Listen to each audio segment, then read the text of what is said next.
Et toujours à propos de santé, cette innovation qui pourrait soulager les services d'urgence dans les hôpitaux. Dans la Manche, le SAMU expérimente une unité d'urgence télémédecine. Alors, de quoi s'agit-il? À Saint-Lô, Mathilde Véron et Thomas Rogerie. Est-ce que vous avez toujours de la fièvre, madame? Vous n'avez pas réussi à trouver de médecin traitant? C'est un cas typique d'appel au SAMU sans solution adaptée jusqu'alors. Des symptômes du Covid, pas d'urgence vitale, mais aucun médecin disponible pour se déplacer dans ce désert médical. La visite à domicile, c'est de plus en plus compliqué, nos collègues libéraux sont saturés et ça crée en fait un réservoir de patients qui pourraient être pris en charge en toute sécurité à domicile et qui malheureusement trop souvent sont transportés vers des services d'urgence.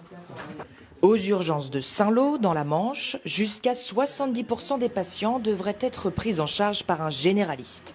La solution, reconstituer un cabinet chez eux. L'intérêt, c'est pour les gens qui sont très symptomatiques ou qui ont des difficultés à se mouvoir, c'est d'aller à leur rencontre et de les prendre en charge globalement. Une équipe associative formée est envoyée chez la patiente avec du matériel dernier cri. C'est une manette de télémédecine qui comporte donc un stéthoscope électronique, Mais aussi un otoscope pour l'intérieur de l'oreille ou même un échographe à utiliser à distance. Bonjour. Après un premier bilan au SAMU pour s'assurer qu'il n'y a pas d'urgence, un test Covid est réalisé sur place, Bonjour docteur. puis une consultation avec un médecin depuis son cabinet qui guide le bénévole. Et le poser sur le dos de la patiente, d'abord au sommet. Je commence docteur. Je suis à quelques centaines de kilomètres, presque 200 là.